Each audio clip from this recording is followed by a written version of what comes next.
warahmatullahi wabarakatuh. Waalaikumsalam warahmatullahi wabarakatuh. Terima kasih. Untuk mengawali kegiatan pada hari ini, silakan ketua kelas untuk memimpin doa. Mas. Semangat pagi semuanya. Pagi luar biasa.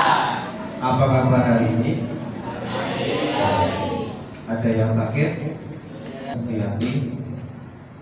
Afwan? Azan? Tidak berangkat. Tidak berangkat. Kenapa? Sakit. Ya, kita doakan semoga Azan akan sembuh.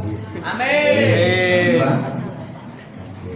Abdika, Asifah, Bilkis, Dani Syafa, Elis Fitriani, Esa Samudra, Pindah. ya. Nah, pada kesempatan kali ini, ya, Pak Iban akan menjelaskan materi tentang konsep dasar coding dan kecerdasan artifisial. Ini sudah saya jelaskan pada minggu kemarin bahwa konsep coding itu masuk juga ke dalam kegiatan kita sehari-hari. Nanti lebih jelasnya, lebih kompleksnya itu kita bahas satu persatu.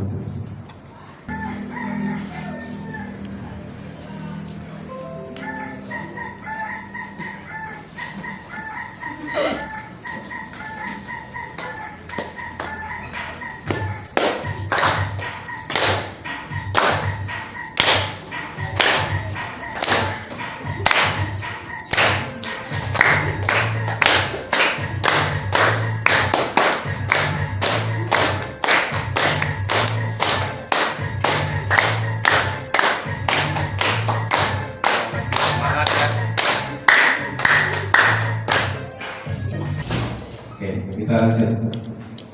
Untuk pembelajaran kemarin, ya, bisa dilihat bukunya. Itu kita sudah membahas tentang algoritma atau kegiatan sarapan tadi pagi yang kita lakukan, ya, masuk ke coding, itu susunan atau struktur dari kegiatan sarapan tadi pagi. Sarapannya apa, nasinya apa, kemudian lauknya apa, dan juga minum yang kita sediakan. Nah, itu juga masuk ke coding, urutan atau langkah-langkah kalian dalam mengambil piring, menyajikan nasi, kemudian lauknya juga, serta kegiatan lain yang juga masuk ke coding. Nah, itu bahasa pemrograman. Silakan nanti perwakilan 3 anak untuk bisa menjawab pertanyaan itu. Kalau bisa kelima-limanya malah luar biasa. Nanti itu bisa menjadi catatan awal bahwa 9C itu bisa diikuti. Silakan dinyalakan komputernya.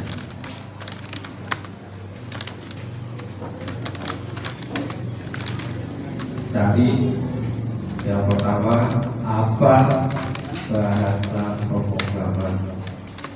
Yang kedua, sebutkan satu contoh saja selain bahasa pemrograman Python. 4, mengintegrasikan pembelajaran coding dalam kegiatan belajar mengajar. Nanti kita akan praktek, jangan khawatir. Silakan nanti bikin coding, ya, menggunakan pintu blok, ya, nanti ada beruangnya lucu. Nah, itu bisa kalian inputkan program, ya. Nah, di sini ada perusahaan namanya Dark Factory, perkembangan canggih yang dari 2023 yang belum kalian ketahui. Pak Ibu juga baru melihat. Nah, ini pembuatan handphone yang digerakkan oleh mesin robot. Nah, robot itu digerakkan dengan otomatis. Ya, di situ tidak ada manusia dan tidak ada SDM yang ada. Itu job factory. Sebuah perusahaan yang di dalamnya itu menggunakan teknologi robot. Di situ tidak ada SDM manusia. Dapat menarik sebuah kesimpulan bahwa coding adalah proses mengubah instruksi manusia menjadi bahasa komputer. Saya pengen menggerakkan objek yang tadinya diam bisa melangkah maju ke depan. Itu perintahnya apa? Nah itu coding. Kita bisa menggerakkan objek untuk bisa berputar searah jarum jam. Itu adalah coding. Nah, kesuksesan job factory tadi di Cina. Job factory itu apa? Sebuah perusahaan yang otomatis dioperasikan tanpa tenaga manusia, ya, tanpa SDM manusia, menggunakan robot, ya, sistemnya sudah otomatis jalan sendiri. Dia bisa memindahkan apa tadi kotak kardus ya, nah, ke tempat lain harian, ya, ujian sekolah itu juga menggunakan bahasa Android. Karena saya buat untuk HP Android. Kalau diinstal di Apple bisa enggak aplikasi itu? Tidak, karena beda HP, ya. APK diinstal di macOS tidak akan bisa. Kalau tadi nah, KA itu adalah teknologi yang memungkinkan untuk mesin itu belajar dari data yang kita masukkan. Kamu mau cari materi tentang tadi matematika, yang kamu masukkan adalah soal bahasa Inggris, bisa nggak dia membaca? Ketemu nggak jawabannya? Tidak. Nah, lupakan literasi dan numerasi. Ini juga masuk ke kecerdasan artifisial. Pemahaman dasar tentang bagaimana KA itu bekerja dan dampaknya luar biasa.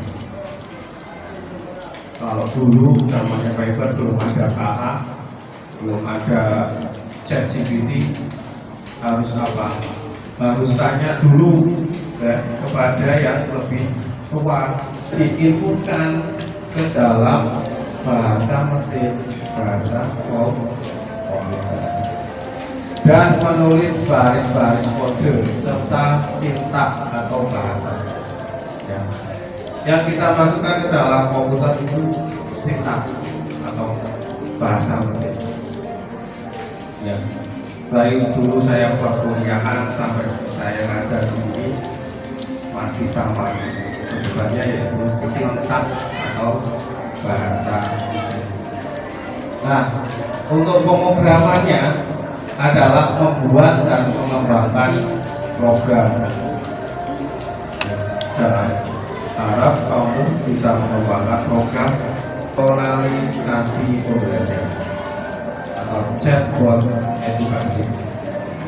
Bagi kesehatan, ya, kita bisa diagnosis penyakit kita, ya, menggunakan kecerdasan buatan atau prediksi. Wah, aku batuk 3 hari nih Pak, tapi tidak periksa. Kamu tanya sama ChatGPT, apa yang saya alami? Oh, ternyata TBC. Oh, ternyata saya mengalami apa? Paru-parunya sudah gejala paru-parunya basah, batuk terus.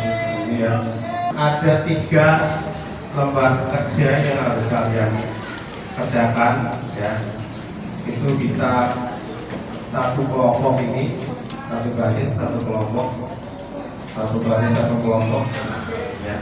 Di kelompok kalian satu baris ini. sudah terbagi-bagi seperti ini. 3 LK yang harus kalian kerjakan. Yang pertama, buatlah peta konsep atau mind map dari materi coding dan KA. Silakan app.readly.com itu bisa. Silakan bisa akses ini.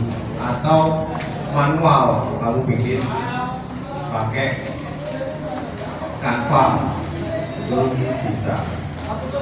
Nah, peta konsep itu apa? Visual atau gambaran dari informasi yang menghubungkan antara konsep utama atau ide pokok.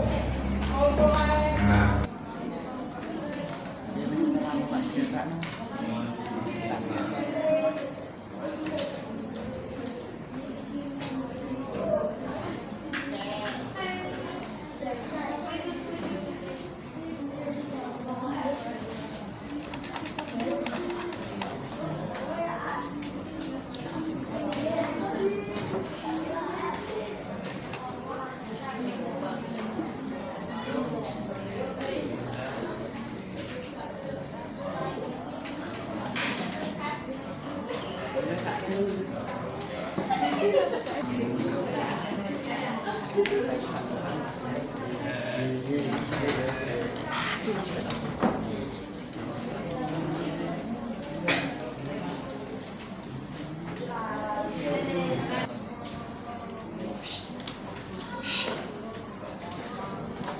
Soalnya komputer apa ini?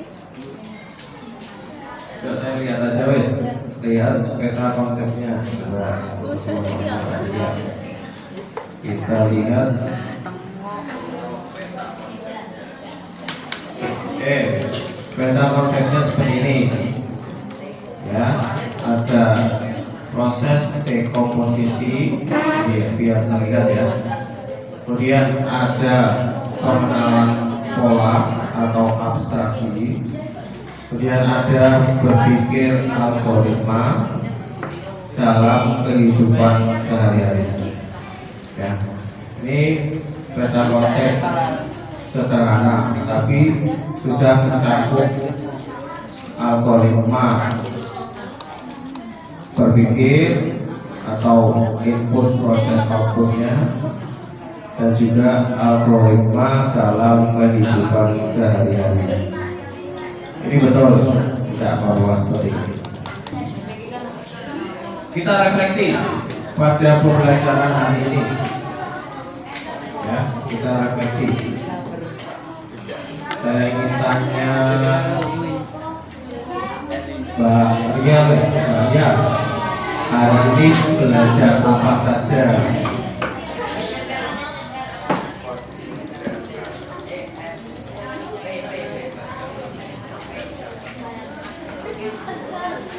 Hari ini belajar tentang konsep coaching dan KA. Kita belajar konsep coding dan KA. Oke, sudah jelas belum konsep dasar coding dan KA? Sudah. Berarti dikasih apa? Dikasih W, kasih O, kasih W.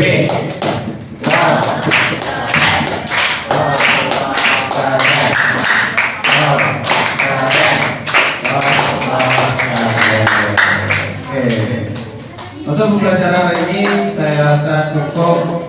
Alhamdulillah, kita ketemu lagi nanti di minggu depan dengan praktek algoritma menggunakan Scratch. Jangan lupa disiapkan, kita praktek coding menggunakan Scratch. Dari saya kurang lebihnya mohon maaf. Wassalamualaikum warahmatullahi wabarakatuh.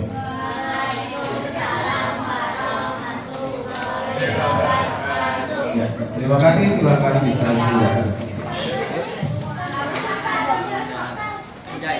Jangan lupa di save, dimatikan komputernya.